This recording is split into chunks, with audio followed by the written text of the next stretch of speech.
Saudações, aqui o aluno Aaron Mangi, do Esquitem, e agora vou apresentar o trabalho sobre o quadro conceptual. Sou estudante do curso de Contabilidade e Auditoria, vou apresentar o trabalho da cadeira de Contabilidade Financeira. Como índice, temos a introdução e objetivos, o âmbito, utilizadores, pressupostos subjacentes, características qualitativas, elementos das demonstrações financeiras, reconhecimento dos elementos das demonstrações, mensuração dos elementos. Introdução e objetivos. O quadro conceptual estabelece os conceitos que estão na base de preparação e apresentação de demonstrações financeiras para utilizadores externos. Objetivos. O quadro conceptual tem os objetivos de ajudar aqueles que preparam demonstrações financeiras na aplicação do PGC-NIRF, ajudar auditores a formar uma opinião sobre se as demonstrações financeiras estão preparadas em conformidade com o PGC-NIRF, ajudar os utilizadores das demonstrações financeiras na interpretação da informação incluída nas demonstrações financeiras preparadas em conformidade com o PGC-NIRF. Quadro conceptual não é uma norma e nem visa substituir uma. Se em algum momento houver um conflito entre as duas, a norma se sobressai. Âmbito. O presente quadro conceptual aborda os seguintes assuntos: o objetivo das demonstrações financeiras, características qualitativas que determinam a utilidade da informação constante das demonstrações financeiras, definição, reconhecimento e mensuração dos elementos a partir dos quais são elaboradas as demonstrações financeiras. O presente quadro conceptual aplica-se às demonstrações financeiras com finalidades gerais. Relatórios financeiros com finalidades especiais, tais como declarações e cálculos efetuados para efeitos fiscais, não fazem parte do âmbito deste quadro conceptual. Demonstrações financeiras não incluem relatórios sobre a gestão dos negócios e atividades da entidade.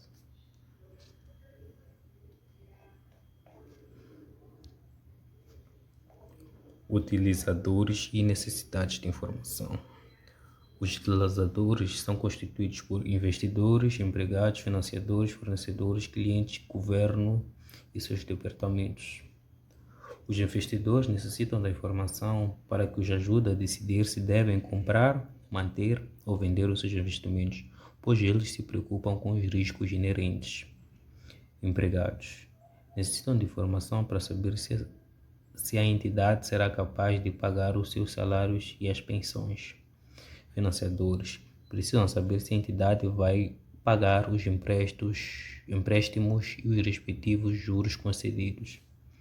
Fornecedores precisam saber se o montante que lhes é devido será pago. Clientes, interesse e informação em relação à continuidade da empresa. Governo e seus departamentos, para cobrar taxas e para elaborar estatísticas. O órgão da gestão é o principal responsável pela preparação das demonstrações financeiras.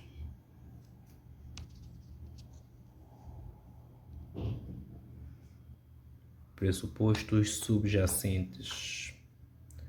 Base do acréscimo.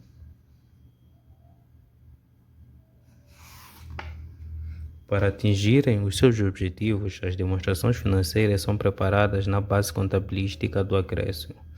De acordo com esta base, os efeitos das transações e de outros acontecimentos são reconhecidos quando ocorrem e são registrados na contabilidade e relatados nas demonstrações financeiras dos períodos a que dizem respeito. As demonstrações financeiras preparadas na base do acréscimo dão a conhecer aos utilizadores não só as transações passadas que envolvem pagamentos e recebimentos de caixa, mas também as obrigações para pagamentos de caixa no futuro e os recursos que representam caixa a ser recebida no futuro.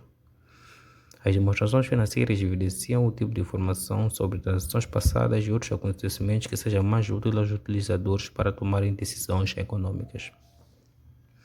As demonstrações financeiras são geralmente preparadas no pressuposto de que a entidade tem operado continuadamente e que continuará a operar no futuro previsível. Assim, assume-se que a entidade não tem intenção nem necessidade de cessar as suas operações ou de reduzir significativamente o seu volume. Se tal intenção ou necessidade existir, as demonstrações financeiras não podem ter que ser preparadas numa base diferente e, nesse caso, a base usada deve ser divulgada.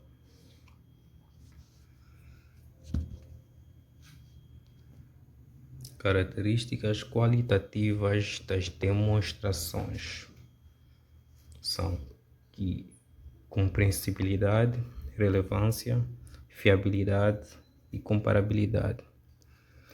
A informação proporcionada nas demonstrações financeiras deve ser rapidamente compreendida pelos utilizadores. Assume-se para este efeito que os utilizadores têm um razoável conhecimento dos negócios, atividades econômicas e contabilidade e vontade para estudar a informação com razoável diligência ou motivação.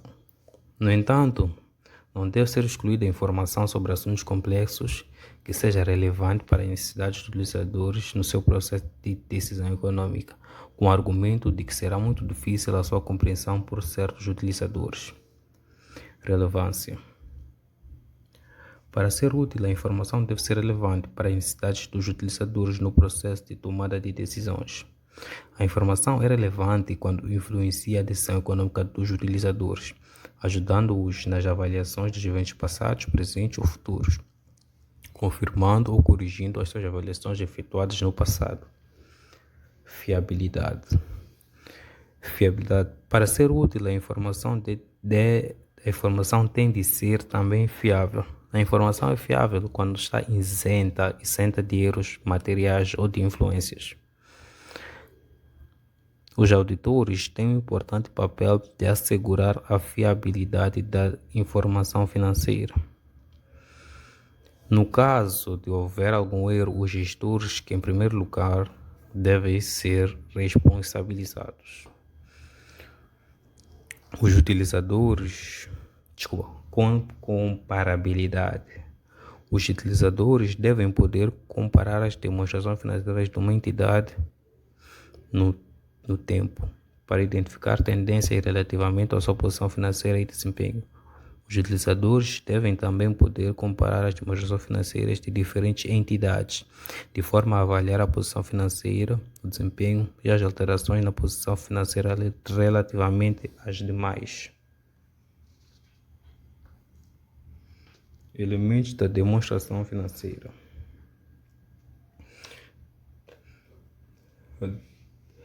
São constituídos de elementos são ativos, passivos, capital próprio. Um ativo é um recurso controlado pela entidade como resultado de acontecimentos passados e do qual se espera que fluam para a entidade benefícios econômicos futuros. Um passivo é uma obrigação presente em entidade, resultante de acontecimentos passados, de cuja liquidação se espera que resulte para a entidade saídas de recursos incorporando benefícios econômicos. Capital próprio. Capital próprio é o interesse residual nos ativos da entidade depois de deduzidos todos os passivos, ou seja, ativos menos passivos.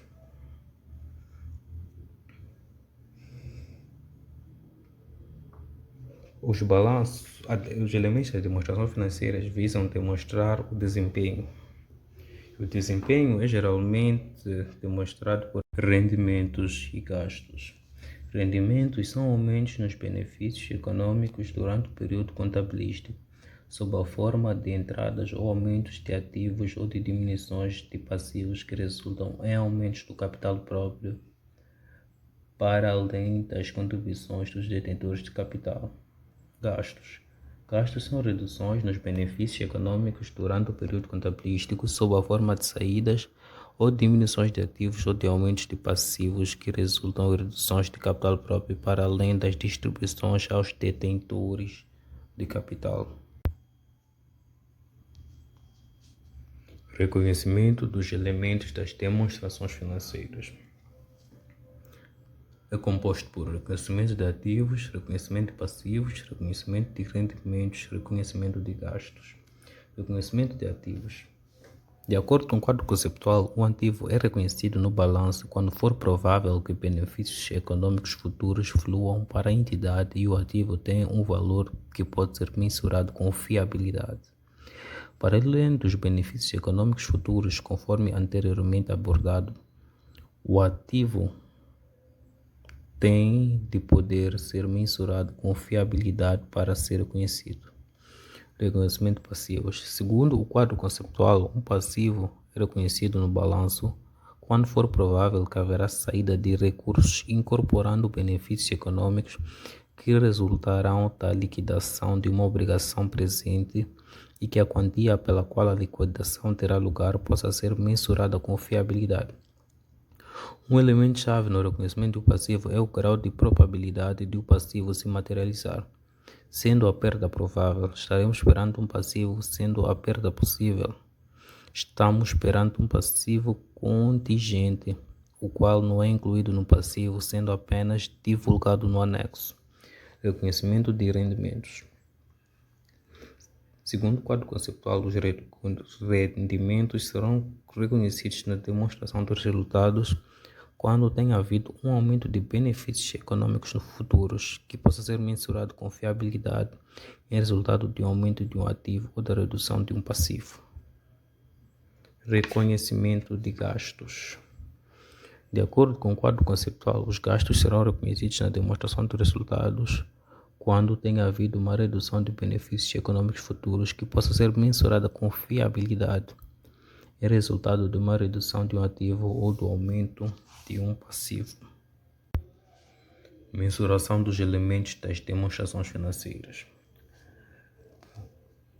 Bases de mensuração. As bases da mensuração. As bases da mensuração são compostas por custo histórico, custo corrente, valor realizável, valor presente. Custo histórico.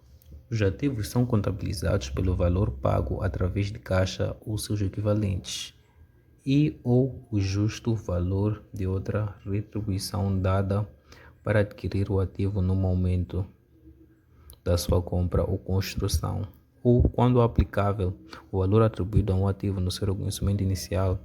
Os passivos são contabilizados pelo valor de caixa ou seus equivalentes a ser pago, ou o justo valor de outra retribuição a ser entregue para liquidar a obrigação. Custo corrente. Os ativos são valorizados pelo valor de caixa ou seus equivalentes que seria necessário pagar se o mesmo ativo ou um ativo equivalente fosse adquirido na data corrente. Os passivos são valorizados pelo valor não descontado de caixa ou equivalentes de caixa que será necessário para liquidar a obrigação atualmente. Valor realizável. Os ativos são apresentados pelo valor de caixa ou seus equivalentes que seria obtido atualmente pela sua venda. Os passivos são mensurados pelos seus valores de liquidação, isto é, as quantias não descontadas de caixa ou equivalentes de caixa que se esperam pagar para satisfazer a obrigação no decurso normal dos negócios. Valor presente. Os ativos são valorizados pelo valor presente descontado de recebimentos futuros que se espera que o ativo gere no decurso normal dos negócios. Os passivos são valorizados pelo valor presente descontado dos pagamentos futuros que se espera que sejam necessários para liquidar os passivos no decurso normal dos negócios. O conceito do valor presente aplica-se sempre que existem ativos ou passivos não correntes sem juros, bem como na mensuração dos respectivos rendimentos e gastos. Obrigado por ter assistido até aqui. Assim se encerra a minha apresentação do quadro conceptual. Espero que tenha ficado explícito e claro para todos.